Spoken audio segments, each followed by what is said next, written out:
sit down is to introduce our speaker today. Mr. Gary Torgow is the chairman of Huntington National Bank, and he joins us today as our commencement speaker.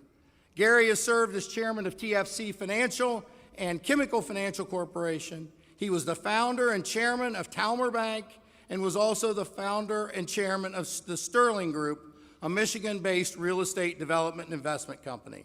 He serves on the board of DTE Energy, Blue Cross and Blue Shield of Michigan, is an executive board member of the Business Leaders of Michigan, and is a trustee and board member of the Community Foundation of Southeastern Michigan. Mr. Torgow was recently named as chair of the Business Leaders of Michigan and is co-chair of the Michigan Sustainability Leadership Council and is on the board of the Detroit Regional Partnership and the Skillman Foundation. I do not know when Gary sleeps. He has also served on numerous civic boards, including the Detroit Growth Corporation and the Michigan Civil Rights Commission. Throughout his career, Gary's focused on not only the growth of businesses, but how business development and growth impacts the surrounding community. From his first real estate project in Bush Park to the grand opening of Huntington Tower in downtown Detroit, his commitment to Greater Detroit has never wavered. He works in collaboration with other business leaders, community advocates, and local government entities. He knows how to support and does neighborhood and small businesses, and is the foundation for vibrancy in much of what happens in the surrounding Detroit communities. He is the recipient of numerous honors, including the Wetzman Award from the Jewish Federation of Metropolitan Detroit, the Urban League of Detroit's Distinguished Warrior Award, and the NAACP's Keeping the Spirit Award. Gary's a graduate of Yeshiva University and Wayne State University School of Law and is a member of the Michigan Bar. I am honored to present to all of you a visionary leader, a person who understands commitment and compassion, Mr. Gary Torgow.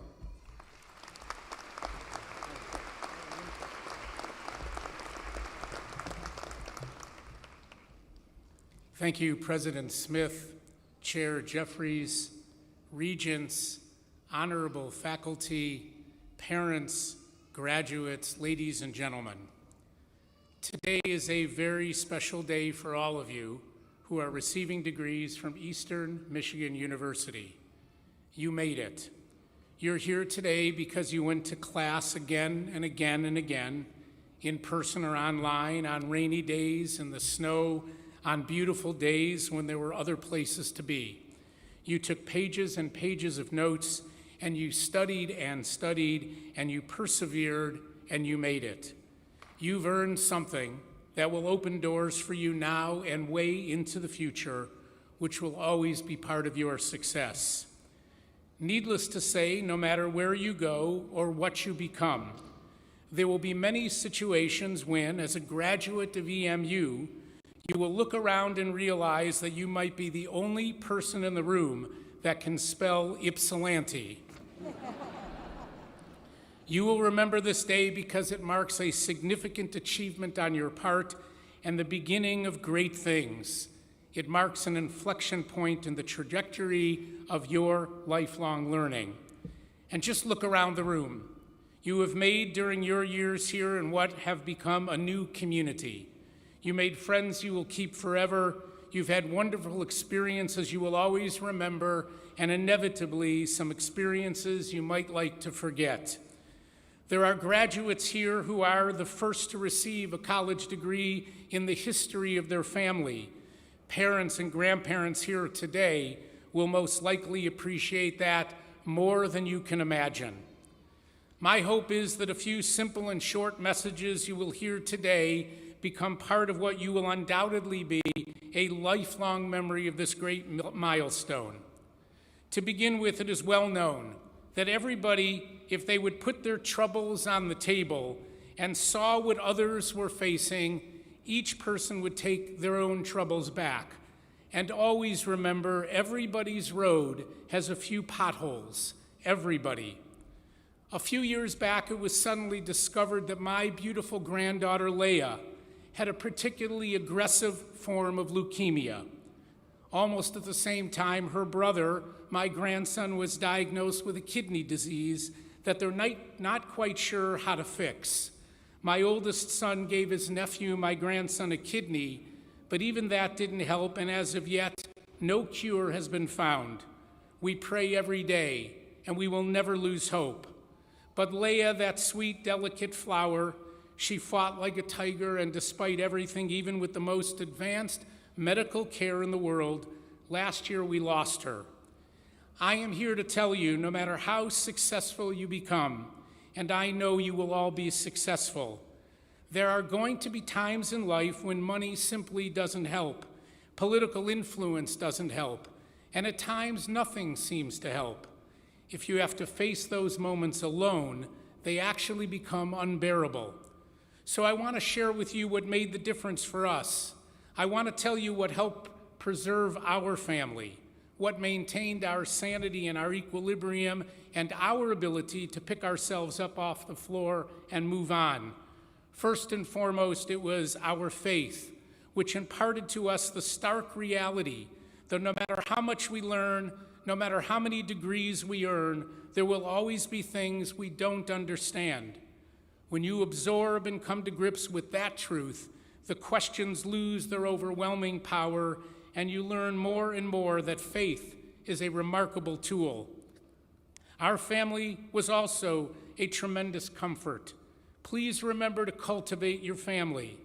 It may seem sometimes that they are the hardest people to get along with, but they are yours. They always have been, and they always will be. Try not to make the mistake of allowing a minor annoyance to grow into a wedge between you. Our friends in our community around us stood by us and supported us, and they were always there with a word or a touch or a hug. The warmth that we felt in their embrace became more significant than anything we could have hoped for. So remember to make friends and to hold on to them.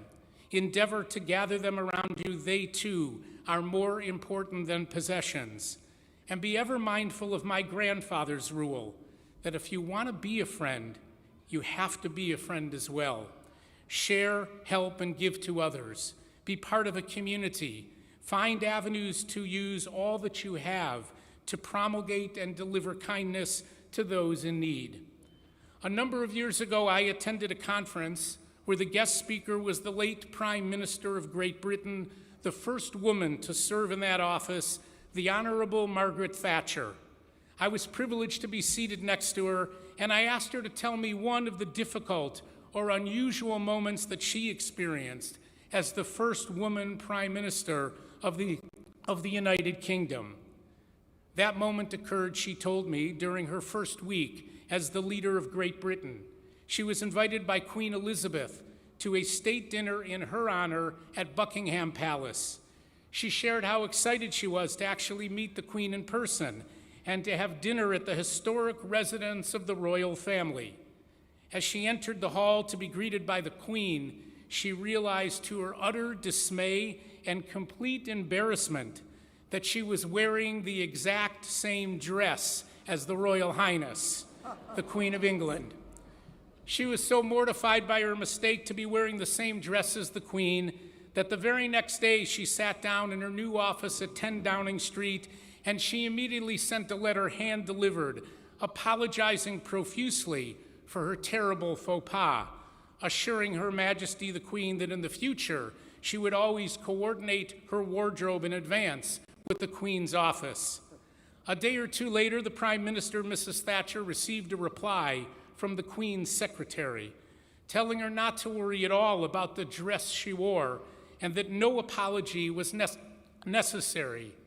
The Queen's secretary assured the Prime Minister that Her Majesty the Queen of England never ever notices what the commoners are wearing. The lesson that I took from that story was that it is essential to remember and underscore that no human being, regardless of their station on God's great earth, should ever be considered a commoner. Every person you interact with, no matter where they come from, no matter their political persuasion, no matter their economic status, no matter their level of education or background, must be treated like royalty. Every human being.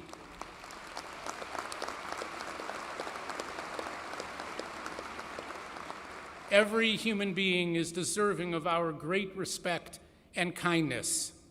And finally, let me close my remarks with an incredible lesson I learned from a dear friend whose father was in the infantry in World War II. He went in as an American GI on D-Day, June 6, 1944, with 2 million other soldiers, the largest invasion in world history, and they went all the way to Germany.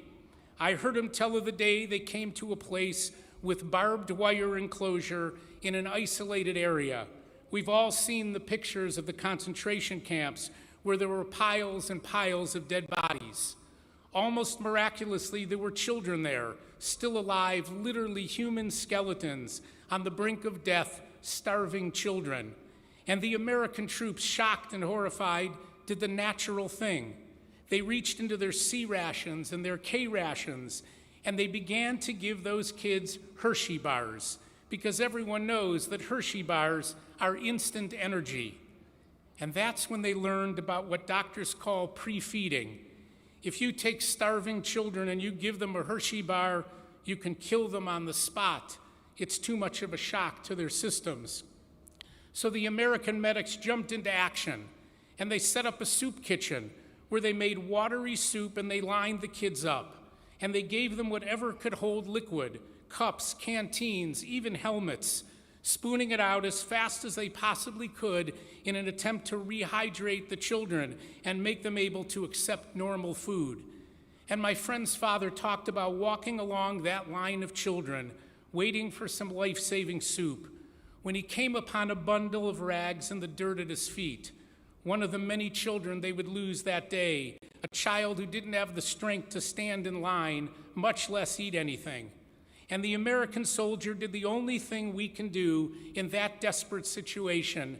He reached down and he picked up that bundle of rags, not knowing if it was a boy or a girl, not knowing if it was alive or dead, and he hugged that remnant of a child. At that moment, the way my father's friend told the story, all of the children broke out of the food line, and they lined up to be hugged. We should always understand that sometimes there are things more important than food or money. These are the things that we can only provide to each other by stretching out a hand, by offering kindness and love. And so often it's difficult to say who benefits more, the person who gets or the person who gives. Always remember how important it is to share your kindness, to be a giver, to learn how to be a great brother or sister or son or mother or daughter or father, or just a good friend or neighbor. That message is universal and applies to all of us equally. Thank you so much for inviting me here today, and congratulations to each and every one of you on this wonderful milestone.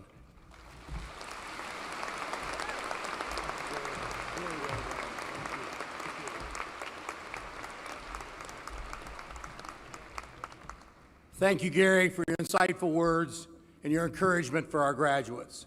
It is the right of the Board of Regents to grant an honorary doctorate to individuals who have distinguished themselves and whose contributions, meritorious public service, and other achievements have brought them to the highest point of esteem by their colleagues and their communities. I now call upon Chair Regent Jeffries to confer the degree.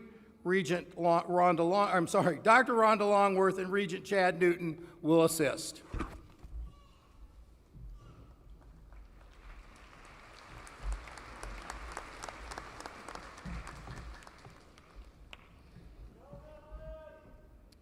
Gary Torgow, distinguished business leader and community advocate. Your vision, leadership, and collaborative spirit will have a lasting impact on the growth and well-being of future generations. Upon the recommendation and authority of the Board of Regents, Eastern Michigan University is proud to confer upon you, Gary Torgow, the honorary degree, Doctor of Commercial Science.